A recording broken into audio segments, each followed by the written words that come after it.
não parar, não precipitar e não retroceder. Então dizer para esse cara, sabe quando nós vamos parar? Nunca. Nunca na sua porca vida. Né?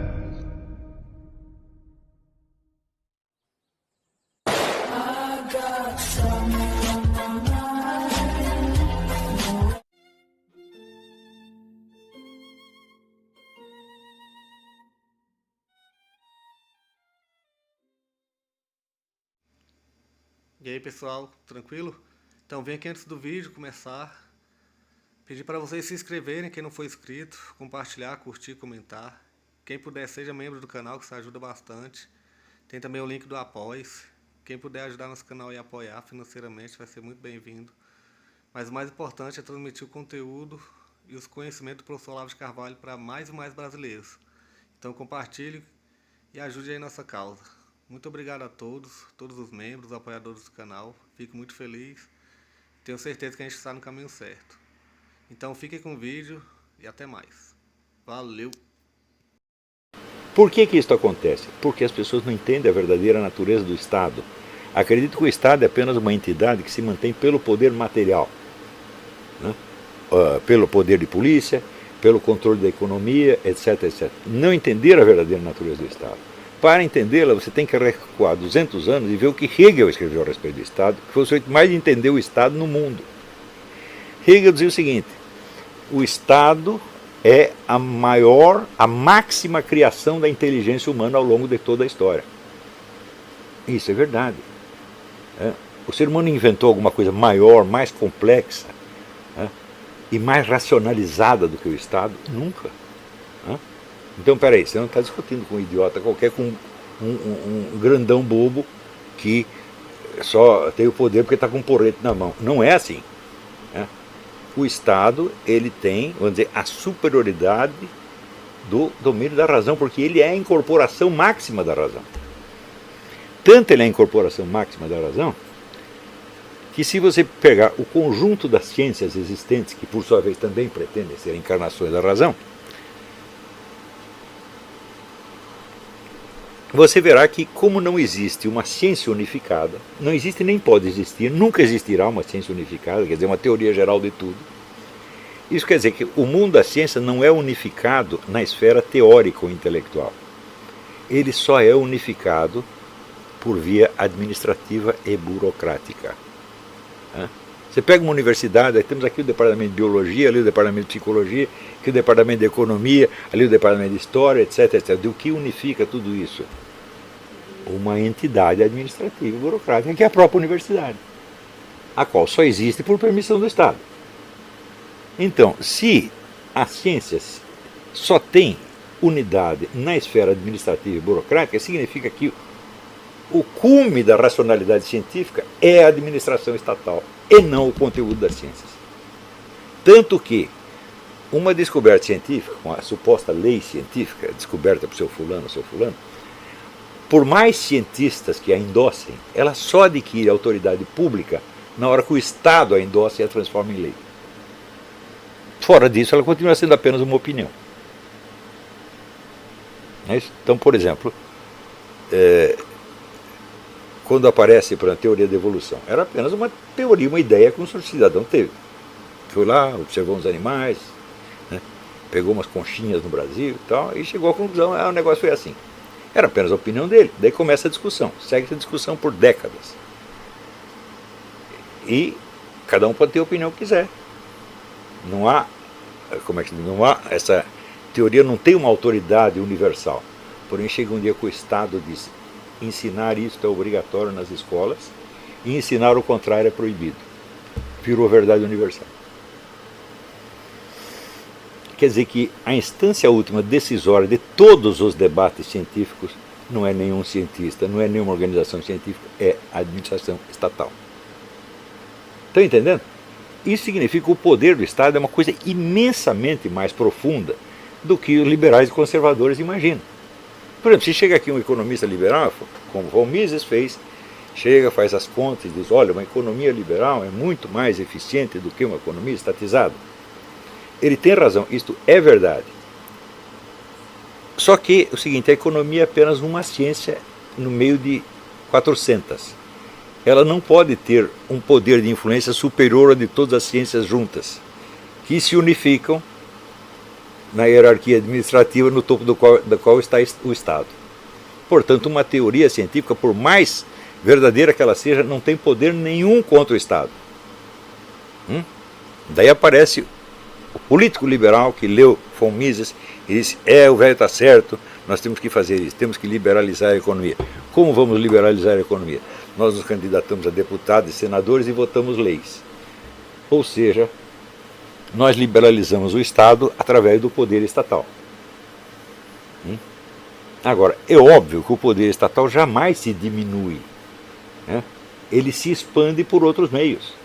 Você lê um livro do Bertrand Juvenel, do poder, história natural do seu crescimento, você verá que essa é a constante nos últimos 4 séculos. Portanto, você tem aqui um Estado centralizador e estatista, você vai lá, elege o seu partido e ele começa a privatizar tudo. E na hora que ele privatiza, evidentemente quem comprou se torna automaticamente parceiro do Estado, já tem interesse em comum, tá certo? E então o poder do Estado se multiplica de maneira informal através das suas parcerias. Veja a promiscuidade da relação entre o governo petista e essas grandes empresas e você vai entender do que eu estou falando. É isso? Então, muitas delas foram brindadas com privatizações no tempo do FHC e gostaram da ideia de trabalhar com o Estado e estão trabalhando até agora. Então, elas são donas dos meios de produção, tá certo? Mas tem de trabalhar em parceria estrita com o Estado. Por quê? Porque ele é o seu principal cliente. Você cria uma mega empreiteira que nem o Odebrecht. E daí você vai construir para quem? Você vai construir casas populares para o seu Zé Mané? Quantos Zé Manés você não precisaria pagando prestação para sustentar uma Odebrecht? Então, evidentemente, não serve. O único cliente é o quê? É o Estado. Então, o negócio está privatizado, é privado, mas ele depende inteiramente do Estado para crescer. Então, isso tudo me leva a acreditar que a perspectiva está invertida. É o Estado que é grande demais e nós temos que diminuí-lo, né? Viu? Não, o Estado brasileiro, em termos absolutos, ele não é grande demais. Se você pensar quanto por cento do país são funcionários públicos, são apenas 8%, é pouco. Se fosse 50% para o país, complicou. Mas em termos absolutos, o Estado brasileiro é pequeno. Então eu digo, por que ele nos oprime tanto e por que ele é o problema? Não é porque ele é grande demais, é porque a sociedade civil é fraca. Este é o problema. Então isso quer dizer que esta desproporção entre o poder da sociedade, do Estado e o poder da sociedade civil não pode ser remediado agindo no Estado. Só pode ser remediado agindo na sociedade civil. Isso é óbvio ou não é? Portanto, não adianta mudar o Estado, não adianta fazer uma reforma política. Eu vejo, por exemplo, agora que o PT está caindo pelas tabelas, começa a aparecer, então, liberais e conservadores, já com a ideia de vamos reformar o Estado, nós vamos chegar lá e vamos mudar a Constituição, vamos mudar não sei o quê, o direito administrativo, ou seja, fazer mais uma reforma do Estado, né? Que naturalmente vai acabar fortalecendo o próprio Estado de uma maneira ou de outra. Se o Estado é sempre o agente principal e se todo empreendimento de mudança tem de ser encaminhado através do Estado, você está intensificando, né, o monopólio da ação pelo Estado. Não é óbvio o que eu estou dizendo? O pessoal sempre fala assim, depois de 20 anos diz, o Olavo tem razão. Às vezes confessa, não confessa. Já apareceu o Boris Fausto dizendo coisas que eu estou dizendo há 20 anos. Né? Então eu falei, o maior problema do intelectual esquerdista que tem pretensões de honesto hoje é como concordar com o Olavo sem dizer que ele tem razão. Chega lá e diz a mesma coisa que o Olavo disse, mas não pode citar porque o Olavo é assim, ele é que nem traveco. Né? Traveco você transa em segredo. Você não vai contar para ninguém. Você vai lá, come o traveco, ou é comido, sei lá, cada um faz o que quer. Né? E quando você vê na rua no dia seguinte, você faz de conta que não conhece. Então não é assim. Né? Tem até um traveco que cantava, traveco argentino cantava uma música, Soy lo proibido. Coitadinha, todo mundo comia ela e depois não reconhecia na rua. Então o Olavo virou um traveco, porra. Né? Você vai lá na maior promiscuidade mental com ele, mas você não conta para ninguém. Tá certo? Então,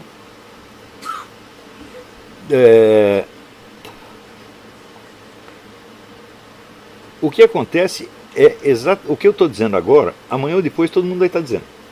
Por quê? Porque foi eu que falei? Não, é porque é óbvio. Acontece que num país onde a linguagem está viciada pelo abuso das metonímias, abuso assim psicótico das metonímias, né? As pessoas acreditam que as ideias agem, né? Elas acreditam que as armas matam, né? Tudo isso aí é metonímia. Né? Acreditam que a miséria produz revoluções, tudo isso é pensamento metonímico, quer dizer, é uma... Aí o Wittgenstein tem razão, tá? Aí você tem que dar razão, Wittgenstein, tudo isso é uma confusão verbal miserável, tá? Nós precisamos furar essa barreira para ver como é que as coisas são mesmo. Então, infelizmente, nós precisamos das palavras para pensar, nós não conseguimos pensar com coisas, só quem pensa com coisa é Deus. Mas de vez em quando pensamos um pouquinho, por exemplo, se você se lembra daquela aula, uma das primeiras aulas que eu dei sobre o negócio do baralho, né, as cartas azuis e vermelhas, uma coisa assim, né, ali você está pensando com coisas, mas para o ser humano isso é muito difícil. Agora, Deus, todas as coisas que existem, foi Ele que pensou. Né? E daí uma tremenda desproporção, fazendo um parênteses. Por exemplo, é muito comum as pessoas compararem doutrinas filosóficas com o cristianismo. Todo mundo faz isso. Os historiadores da filosofia, parece, eles não resistem, dá uma coceira. Né? Ah, Platão diz isso, mas o cristianismo diz aquilo. Aristóteles diz isso, mas o cristianismo diz aquilo. Todo mundo faz isso. Só acontece que isso aí é uma covardia. Isso é concorrência desleal. Porque uma filosofia são apenas coisas que o sujeito pensou. Não são, são ideias que o sujeito pensou, não são coisas da realidade. Né?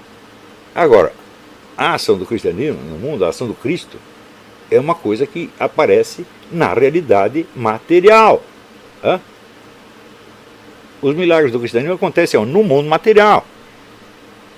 Então, Deus não precisa argumentar para mostrar o que ele está dizendo a verdade. Ele manda fazer o milagre e pronto, acabou. O filósofo pode fazer isso. Né? Platão podia lá multiplicar os pães, né? Fazer o Lázaro ressuscitar, fazer a menina sem pupila enxergar, que nem fez o Padre Pio. Ele não pode, ele só pode usar palavras, coitadinho. E do outro lado, então, vem aqui um neguinho discutindo com Deus. Você fala para ele, vai perder. Então, é uma concorrência desleal. O cristianismo e a filosofia não estão no mesmo plano. Eu reafirmo pela milésima, o cristianismo não é uma doutrina, embora ele contenha um aspecto de doutrina. Mas ele não é, ele é uma sucessão de fatos que começou a acontecer no ano 1 e não parou de acontecer até agora.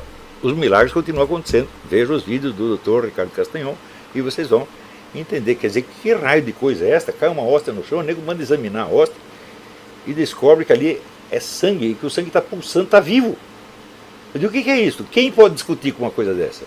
Quer dizer, o que é uma filosofia? A minha filosofia, a do Kant, a do próprio Platão, é nada, são apenas palavras.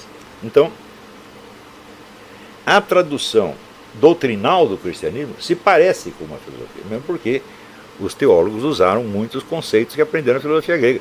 Mas é apenas uma tradução. O cristianismo não é isso, o cristianismo não é a sua teologia. Pô. O cristianismo é a vida, paixão, morte, ressurreição do nosso Senhor Jesus Cristo e os milagres que se seguem. Isso é o cristianismo. O que os teólogos falaram é só notas de rodapé. Eles estão tentando ajudar as pessoas a entender aquilo. Na maior parte dos casos, fracasso. As pessoas leem teologia e continuam não entendendo nada. Por quê? Porque não é para entender. Isto é para ver. Isto é o tecido da nossa vida. Não é uma teoria. Agora, os filósofos criam teorias. Né? Muito bem. Então, furar essa barreira, esse muro das metonímias, nos deixa muito inseguros, porque daí nós não temos uma linguagem pronta para falar das coisas, nós temos que inventar essa linguagem. Né? E inventar uma linguagem é uma coisa que um filósofo não pode fazer sozinho, a não ser que ele seja um tremendo escritor como era Platão. Nós não sabemos, dizem que Aristóteles também era, mas suas obras escritas se perderam, sobrou apenas anotações de aula. Então não sabemos o famoso estilo dele, que o próprio Cícero, o maior estilista da língua latina, sempre louvava. Né? Então, se você tiver, além da vocação filosófica, uma tremenda capacidade literária, então você cria uma linguagem personalizada e permite dizer as coisas como você as está vendo realmente e não como os outros estão dizendo. Se eu vejo uma coisa, tenho uma visão original, mas a linguagem que eu tenho para dizer é apenas a que eu já aprendi, eu não vou dizer o que eu estou vendo, né? Eu vou dizer o que os outros pensam que estão vendo. Por mais original que seja a minha descoberta, tá certo? Eu não tenho como dizê-la, tá certo? Então, a libertação do mundo das metonímias começa com a literatura. Porque a função do escritor é fazer exatamente isso. Vamos dizer, Mallarmé, dar um sentido mais puro às palavras da tribo. Certíssimo isso aí. Essa é a definição do que o escritor faz. O escritor ensina as pessoas a falar, a usar esse recurso da língua, tá certo? Por quê? O escritor, quando percebe uma coisa, ele diz, como é que eu vou dizer isto? Daí tenta de um jeito, tenta do outro, tenta do outro, tenta do outro. No fim ele acaba achando uma fórmula. E essa fórmula abre uma luz, quer dizer, você percebe coisas que antes você não percebia, né? O trabalho que o escritor pode ter para isso, para chegar a isso, pode chegar a ser uma coisa alucinante. Às vezes Flaubert ficava semanas procurando uma palavra, até achar aquela. Então, nem todo mundo precisa fazer isso, os escritores fazem para nós. E isso quer dizer que se desaparecem os grandes escritores, desaparece a grande literatura, meu filho, aí a metonímia se torna, né, a imperatriz absoluta, ela manda em tudo. Né, metonímias e metáforas andam por aí como se fossem pessoas, mas mandando e desmandando. E é isso que acontece. Então vamos enxugar o Estado. Você vai lá e enxuga o Estado fica mais poderoso e você não sabe por quê. Você não entendeu o Estado. A maior parte dos liberais, eles vêm de uma formação econômica. O liberalismo moderno, não antigo, ele surge com a escola austríaca de economia, evidentemente. Né? Então, a maior parte dos teóricos liberais aprenderam com a ciência econômica. Portanto, eles encaram o problema do Estado, eminentemente, como um problema de monopólio econômico. Eu digo, mas o Estado não é isso. Para ele ser isso, ele precisaria antes ser outra coisa. Isso é, ele precisa ser o monopólio do uso da razão, que é uma coisa muito mais profunda e muito mais difícil de derrubar. Porque é uma coisa abstrata. Né? Como é que ele se impõe como detentor monopolístico da razão?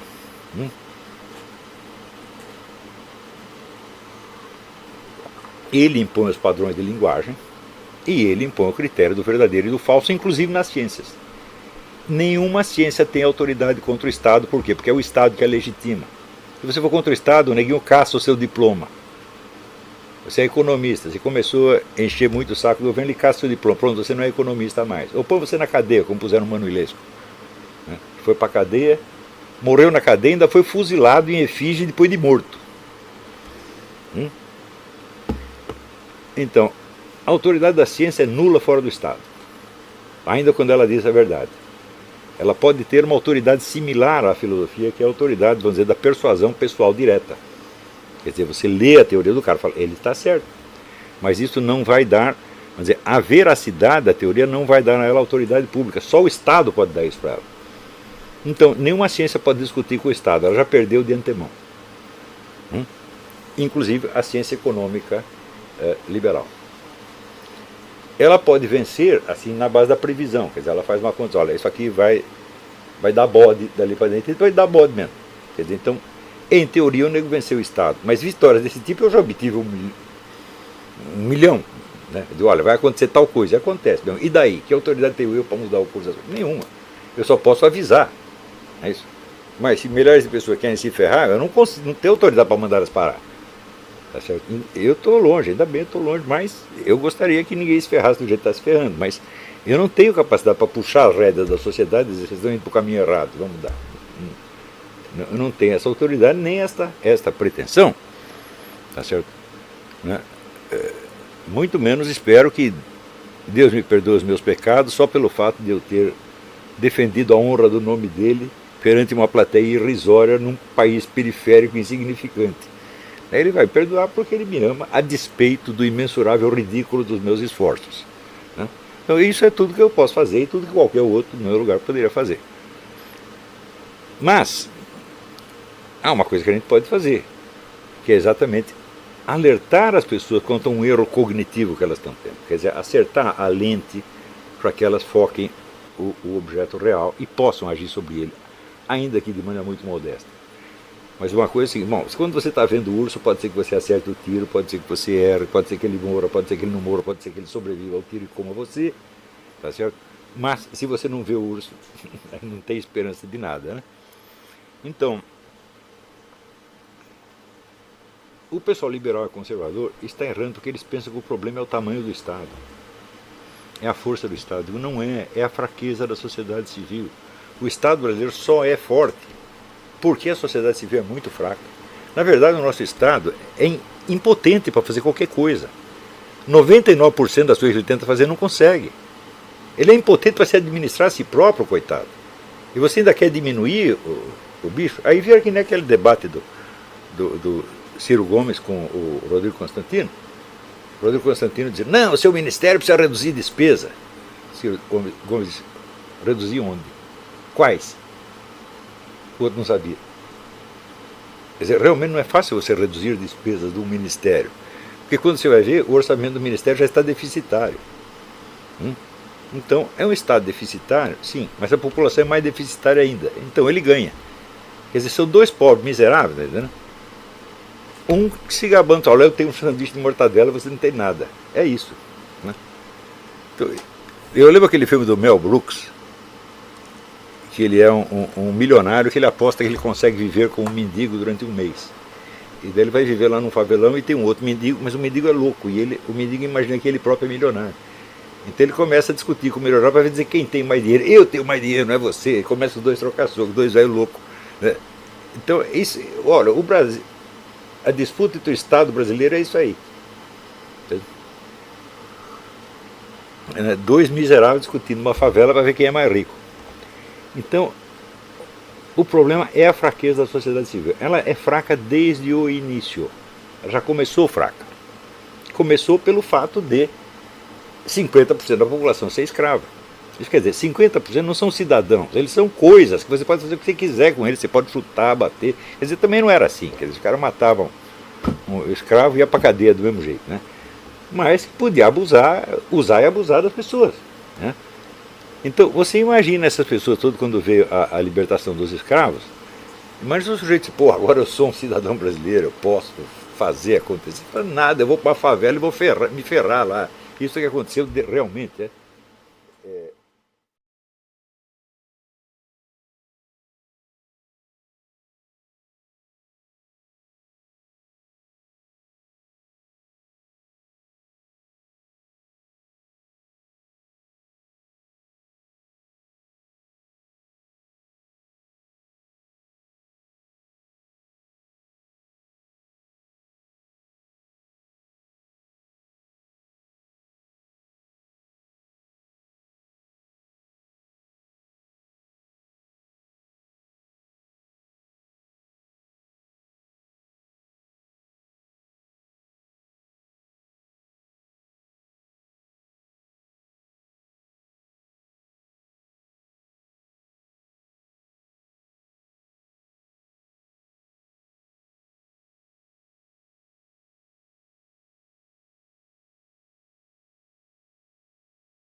Chegamos a mais um final de uma aula, de um vídeo. Espero que tenham gostado.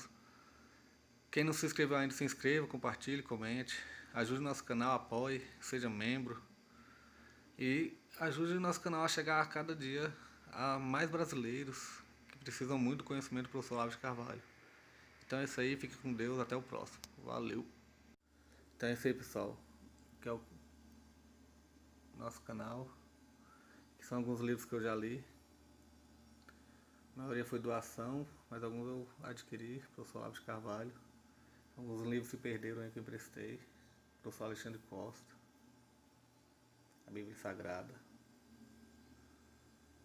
10 lições sobre Karl Marx. Indico a não ler esse livro, que é muito ruim mesmo. Alguns pensadores aqui que realmente, como o professor Olavo de Carvalho disse, não são pensadores. Valeu, tamo junto aí. Apoie nosso canal, seja membro.